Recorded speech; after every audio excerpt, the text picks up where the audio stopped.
Buenas tardes, mi nombre es Edison Santiago, estudiante de Ingeniería Mecánica en la UNEFA. Les quiero hablar un poco sobre los ciclos de potencia. Sin más que agregar, comencemos. Nuestro primer ciclo a tratar se denomina ciclo Rankine.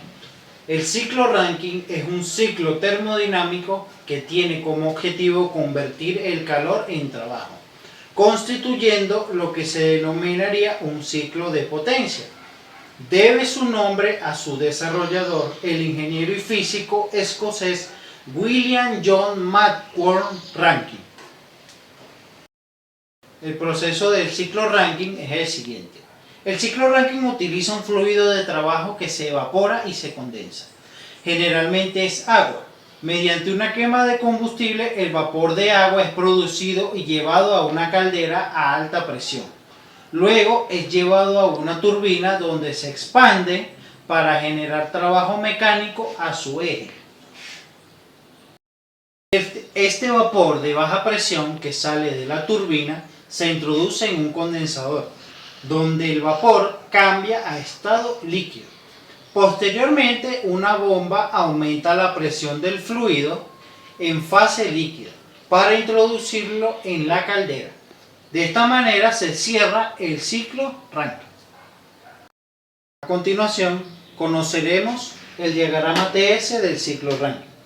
El diagrama TS del ciclo Rankine es conocido como temperatura y entropía. Está formado por 4 procesos, 2 isentrópicos y 2 isobáricos. Estos procesos se clasifican en proceso 1-2. Expansión isoentrópica del fluido de trabajo en la turbina, desde la presión de la caldera hasta la presión del condensador, realizado en una turbina de vapor y generando potencia en el eje de la misma. Proceso 2-3.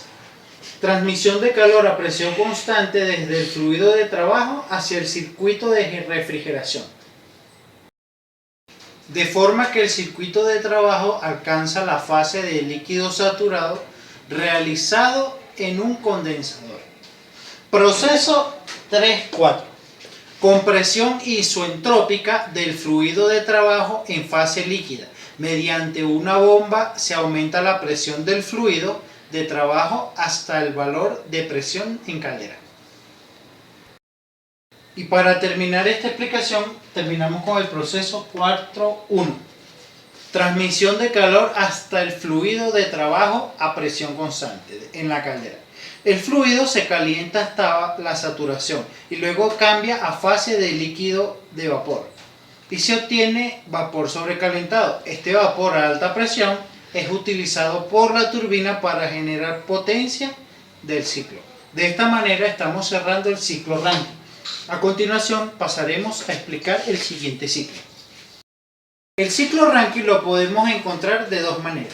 Primero, el ciclo Rankine con recalentamiento. Fue desarrollado para sacar ventaja del incremento de la eficiencia con presiones excesivas. Este ciclo no se expande por completo. Luego de expandirse, el vapor se extrae de la turbina de alta presión y se recalienta a presión constante. Luego se le devuelve a la turbina de baja presión para su posterior expansión hasta la presión de salida. La otra manera en la que podemos encontrar el ciclo Rankine es con el nombre de ciclo Rankine regenerativo. Consiste en extraer parte del vapor expandido y utilizarlo para suministrar calor al fluido de trabajo, aumentando su temperatura antes de pasar por la fuente principal de calor, en este caso la caldera, a una presión determinada. Nuestro siguiente ciclo se llama ciclo Otto.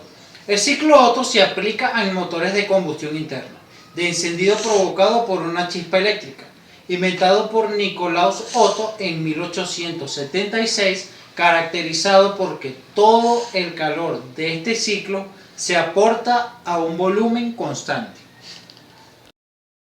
Ciclo de 4 tiempos. El ciclo Otto consta de 6 procesos, 2 de los cuales no participan en ciclo termodinámico del fluido operante, pero son fundamentales para la renovación de la carga del mismo.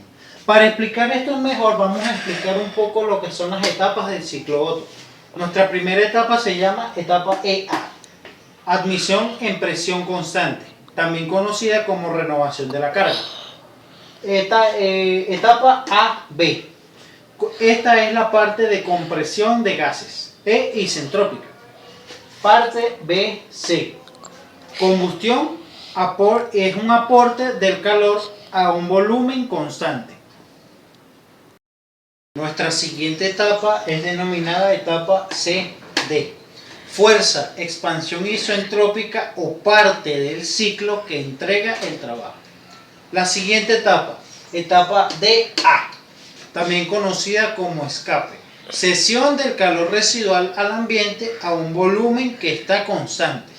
Y la última etapa es la etapa AE, que también es conocida como escape, variado de la cámara a presión constante.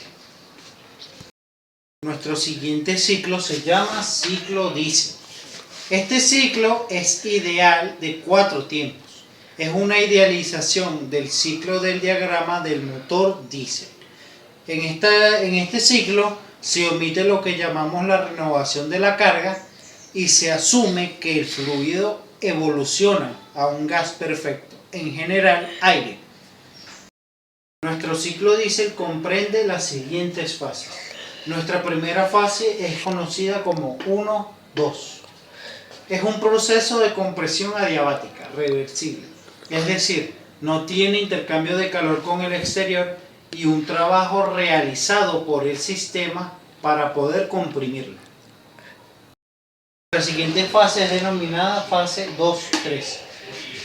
El aporte del calor, QP en este caso, se simplifica por un proceso isobárico a presión constante. La siguiente fase de nuestro ciclo diésel se denomina fase 3-4. Aquí se simplifica por una expansión isentrópica del fluido termodinámico, hasta que este fluido tenga el volumen específico que tenía al inicio del proceso. El ciclo diésel también lo podemos encontrar como ciclo diésel sobrealimentado, también conocido como inducción forzada. Es un sistema que se utiliza para introducir aire en un motor de combustión interna, en una presión superior a la atmosférica. Nuestro ciclo diésel lo podemos encontrar como ciclo diésel sobrealimentado, también conocido como inducción forzada. Es un sistema en que se utiliza para introducir aire en un motor de combustión interna a una presión superior a la presión atmosférica. ¿Cómo funciona este ciclo diésel sobrealimentado? Funciona de esta manera.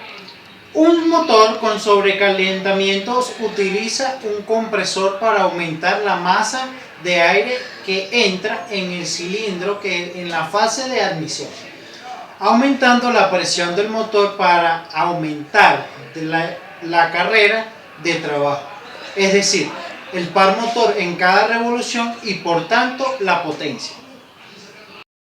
Nuestro siguiente ciclo es denominado ciclo Brayton.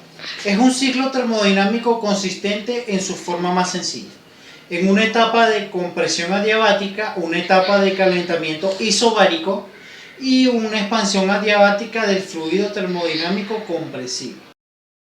Este proceso posee más amplia aplicación al ser la base del motor de turbina de gas, por lo que el producto va desde el trabajo mecánico a algún otro aprovechamiento en particular o beneficioso. Con todo esto finalizamos esta exposición. Espero que les haya gustado y que pasen feliz día.